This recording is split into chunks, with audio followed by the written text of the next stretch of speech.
todo lo que es la actuación social. Y por supuesto, entre ellas está la explotación de los recursos, entre ellos los mineros y los hidrocarburos, siempre han estado sometidos a alguna regla. Es decir, esas no han sido cosas silvestres, aunque ha habido teorías que han querido verlos como cosas de nadie, e incluso se ha querido aplicar a las mismas minas, como se dice en un latinazo, res de nadie, o cosa de nadie, res nullius, que cualquiera se la podía apropiar. Nunca fueron las cosas así. Siempre desde muy antaño los recursos minerales estuvieron sujetos a una regla. Y se notaba a lo largo del tiempo siempre una presencia colectiva. Si nosotros acortamos, para no ponernos muy remoto a nuestro aparecimiento en el mundo occidental, y después del descubrimiento de América o el encuentro de dos mundos, como queramos llamar ese tropiezo con los europeos en América, España desde los comienzos vio aquellas cosas como propiedad de la corona. No se le permitía aún a los capitanes aventureros que resolvían la cosa a la fuerza, como era la época de la conquista, no por ese hecho de la aventura, del riesgo de la vida, se les autorizaba para que se cogieran eso como ellos quisieran. Posiblemente lo hacían de facto y le arrebataban a los indios el oro y se la cogían, pero siempre estaba el rey detrás. Y de ahí tenían que pagar un diezmo, tenían que pagar unas primicias, y llegó un momento en que legisló y dijo: eso pertenece a mi real corona. Era el Estado español, y si la vas a explotar es porque yo te la concedo, porque yo te la otorgo. No es porque tú la conseguiste en forma silvestre y te la apropiaste y se la estás obsequiando al rey. Es el rey, el Estado, el colectivo el que está allí presente. Esa regla, que iba más atrás de los españoles, sino cuando aparece el Estado, el príncipe, se dieron cuenta de la importancia de los yacimientos por razones estratégicas, por razones comerciales, e intentaron apropiarse colectivamente. Bueno, ese principio lo ve con una sabiduría increíble Bolívar durante el periodo de nuestra independencia, y a pesar de que Bolívar está imbuido de las ideas liberales, de la Revolución Francesa, si se quiere del libre cambio y todas estas cosas, ¿no?, y opuesto al imperio, a la monarquía, las ha vencido, uno podía pensar que debía reaccionar contra todo lo que había hecho el monarca, lo que ha hecho la reyesía, y además debía comulgar con los principios de la Revolución Francesa y abrir aquello a que cada quien lo tomara como quisiera y como pudiera. Sin embargo, no fue así. Digo, no, ese principio de que los yacimientos pertenecen al colectivo merece ser preservado ahora para la República, para el colectivo, no en cabeza del monarca, no en cabeza de la corona, sino en cabeza del pueblo, en cabeza de la República.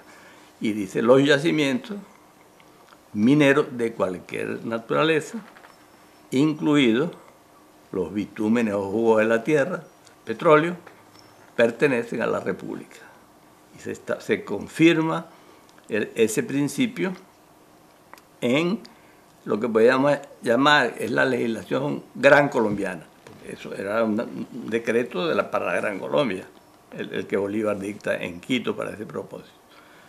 Es ratificado luego por el Congreso de Venezuela, ya separada Venezuela, lo reitera, y el principio se reafirma.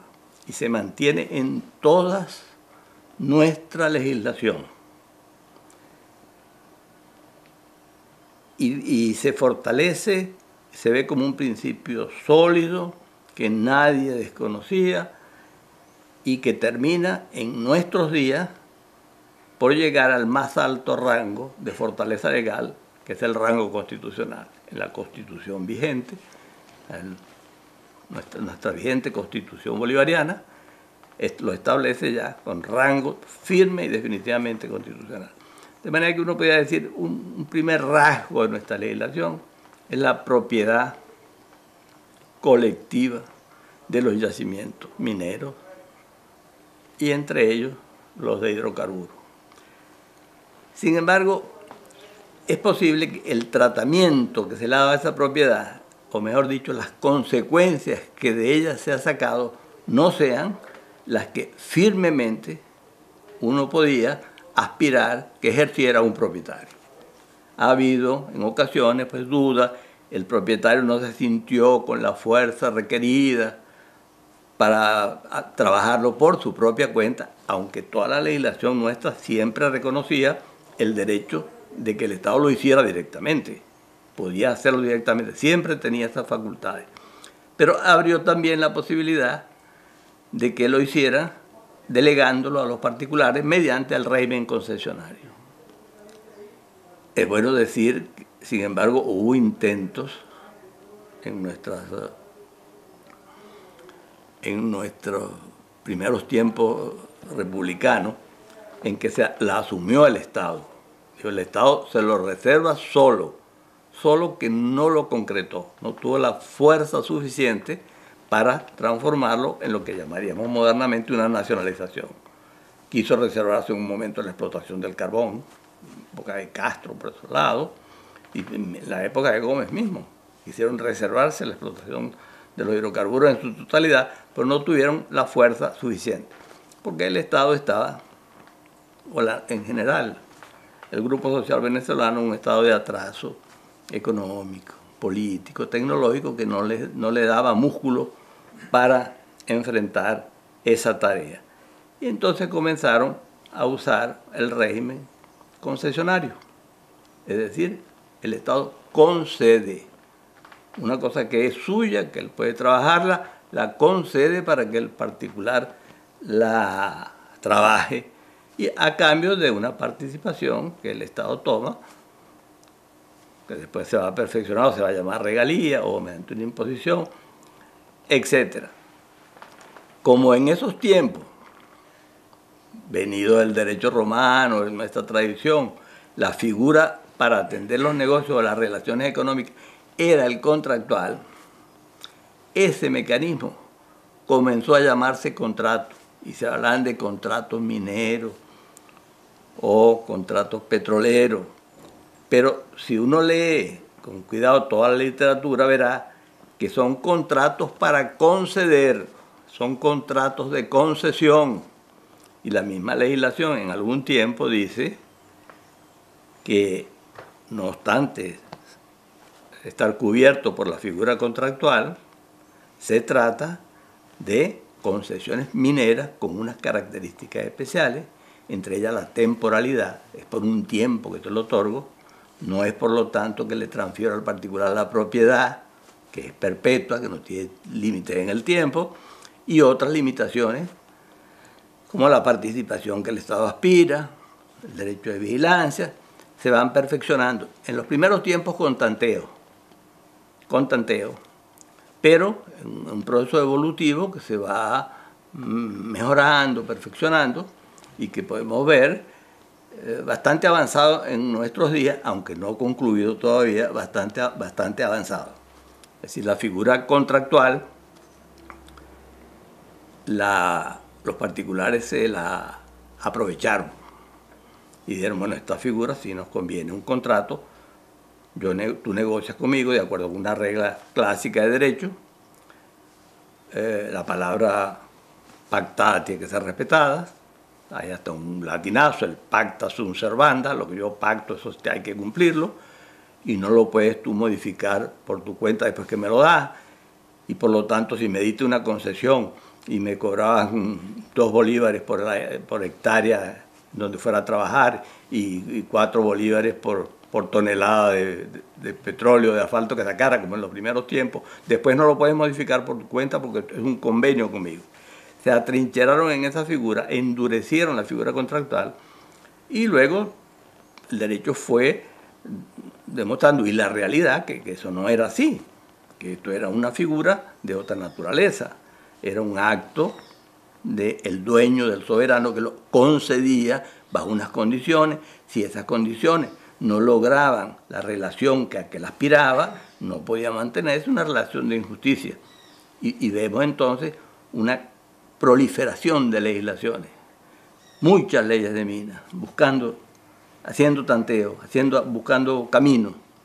Y llega un momento en que dice, esta legislación minera, que cubre todas las minas, entre ellos los hidrocarburos, parece que no debía regular conjuntamente a los hidrocarburos. Tienen una personería, una especialidad, que hay que tratarlo separadamente. Y después de una proliferación grande de leyes, de minas, entonces hay un momento en que la remite a una legislación de hidrocarburos.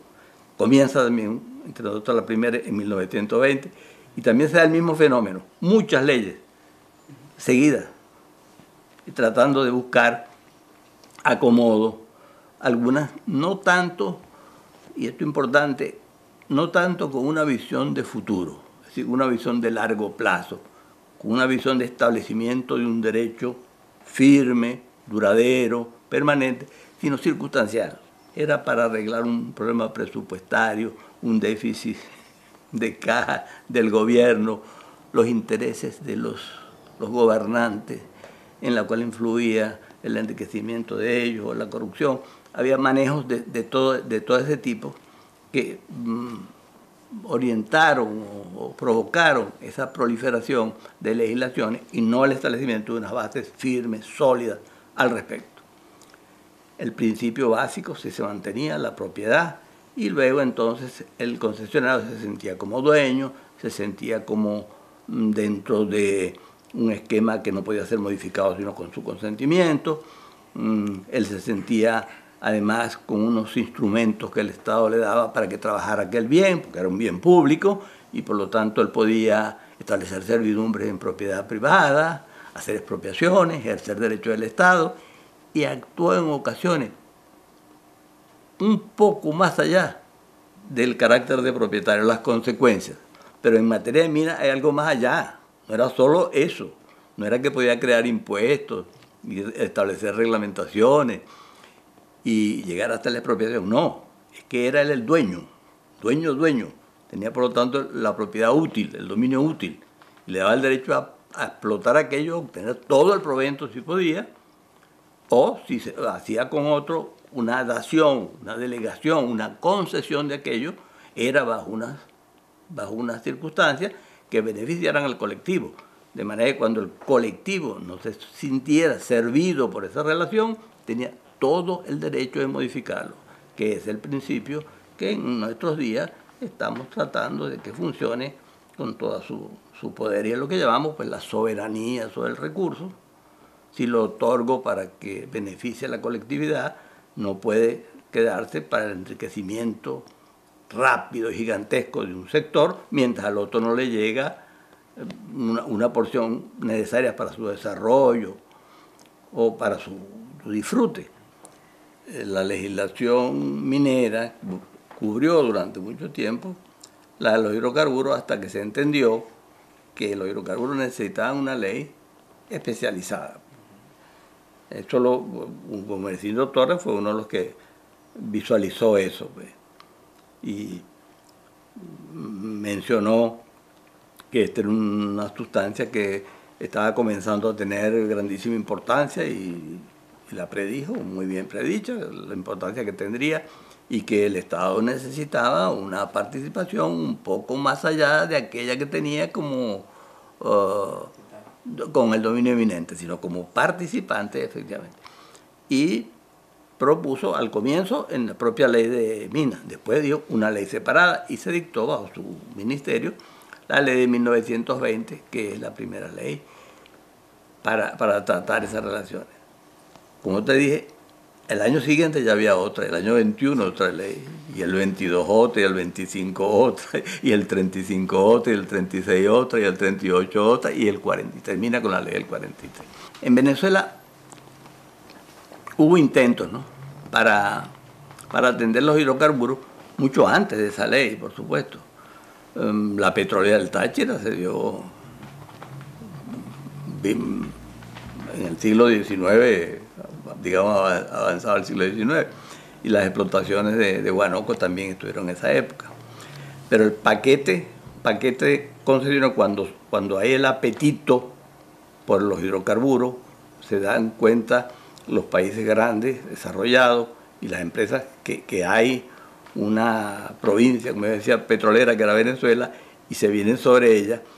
En ese momento encuentran a Venezuela en un estado de atraso muy grande, atraso económico, repito, político, tecnológico, y ellos aparecían como los conocedores de la actividad.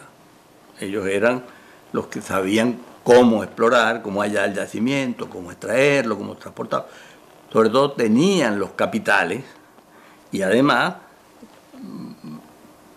hacían una presencia de gente desarrollada con unos niveles de vida mucho más elevados que los nuestros, y aquí eran envidiables y se esperaba que ellos lo pudieran implantar en nuestra región. Por lo tanto, esa primera fase es como de entrega a los hidrocarburos. Ve a ver qué hacen ustedes con esto para que nos aprovechen a nosotros, se lo entregan, se lo conceden. Y se dan los grandes contratos, independientemente de contrataciones menores que no llegaron a prosperar, e incluso la misma Petrólea, que uno no se puede decir que no haya sido exitosa, pues muy pequeña, hizo de todo, y un esfuerzo venezolano y todo, pero eso se quedó allí, pues no se expandió, no floreció, no creció. Los grandes contratos que se dan comienzan con Castro, Cipriano Castro, Aranguren, Viva y los otros 4 contratos. Son el paquete grueso, son los que comienzan a trabajar, los que llaman la atención del gobierno de Gómez. El propio Gómez se mete en el negocio, crea una compañía para otorgar concesiones y obtener proventos, y hay pues un aprovechamiento de todos ellos. Pero aquellos contratos eran primero unas extensas porciones territoriales, una presencia, digamos, desproporcionada de esta compañía, y los proventos muy pequeños. Gumersindo Torres trata de arreglar eso, de buscar un cauce para ese tipo de cosas, y comienzan a aparecer. A las compañías seguramente no les pareció muy cómodo que los pusieran dentro de una regla, dentro de un marco, dentro de un modo de actuar, y parece que le dieron un poco la vida imposible. Gómez lo saca. Después lo vuelve a traer, pero no se sintieron muy cómodas con Gumersindo Torres.